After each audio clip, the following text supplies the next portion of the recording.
Hi, my name is Amy King. I'm here along with Jenny Murphy and Kim Jones, and we're here to present our case study analysis. Step one is to identify the problem, but first I'd like to give you a little bit of background information. Miss Thurston is a sixth grade science teacher. She's planned to take her students on a field trip to Meadow Creek Park, which is a nature reserve.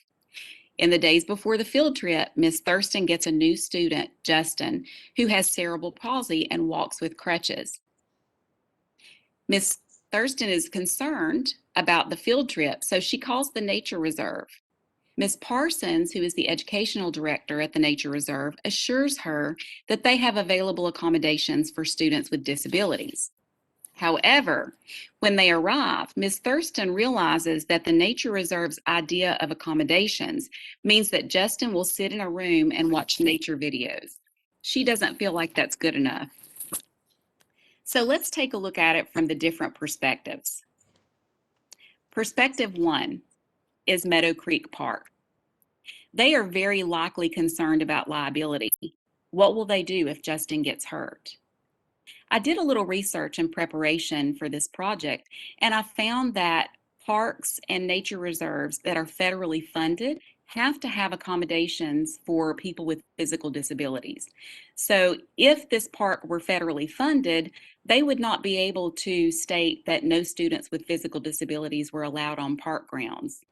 Obviously, this is a privately funded park, and so that's how they are able to make that statement.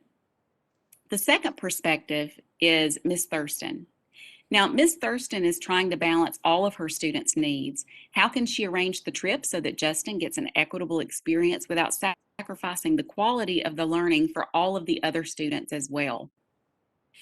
The third perspective is Justin's mom. I'm sure that she wants to make sure that Justin is treated with fairness and dignity. She wants him to be able to have a great learning experience along with the rest of the students. I'm sure that in the past she has seen Justin not be able to participate in activities with his peers, and I'm sure that that is hurtful to her to see her son suffer. And then finally, the last perspective to look at is Justin's. He wants to be able to learn with his peers. He doesn't want to feel singled out and isolated. He wants to be able to enjoy the outdoors with everybody else. Step three is to consider the possible challenges and opportunities. The main challenge for Ms. Thurston and Ms. Parsons is to figure out a way for Justin to have an equitable learning experience without getting hurt and without sacrificing the quality of the learning experience for the rest of the students. Ms. Thurston also has the opportunity to advocate for all of her students and to help the park come up with a better alternative for future students. Step 4, we would like to imagine equitable outcomes. So to ensure equitable outcomes for all the students, there must be a way for Justin to participate without it being dangerous. Justin should be allowed outdoors just like all the other students in order to provide any sort of equitable experience. The park could create a disabled visitation area with ramps, which include raised beds so that the students that use crutches or are in wheelchairs have easy access and therefore ensuring accessible trails. The raised beds should have sections that reflect what would have been on the actual trails. The park could also offer a room where the movie is immersive and surrounds the viewers as if they were there. Step 5 would be to brainstorm immediate term responses.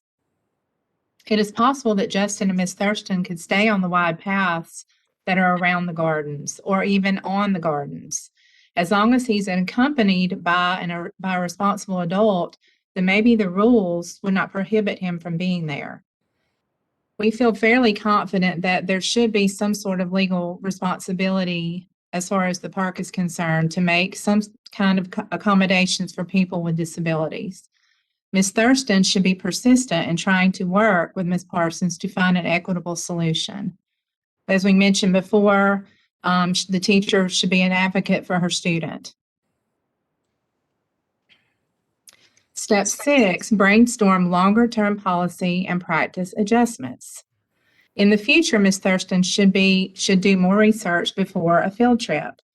Had she inquired about the specific accommodations that would have been available, she would have anticipated the problem, and then she would have had time to develop a plan of action before the students arrived.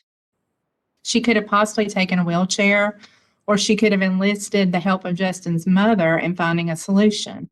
At the very least, his mother should have been made aware of the safety concerns. Justin's mother might have been willing to attend the field trip to ensure his safety. If Justin's mother was not able to attend the field trip, Ms. Thurston should have secured enough chaperones possibly to take care of the other students while she assisted Justin on the trails. And step 7 is to craft a plan of action.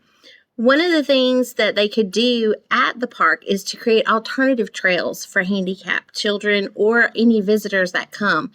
Another immediate plan of action could be to have the students use their phones or any form of technology and be the eyes and ears for Justin, so that you can use FaceTime or a Zoom meeting out on the trail so that he can see and experience and be part of the class as they go through the trail as an immediate plan.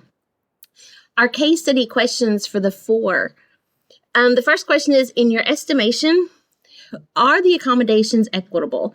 And if not, what could have been more equitable? Well, we already have stated that we don't believe these to be equitable solutions because a movie does not take the place of being outside in the real world.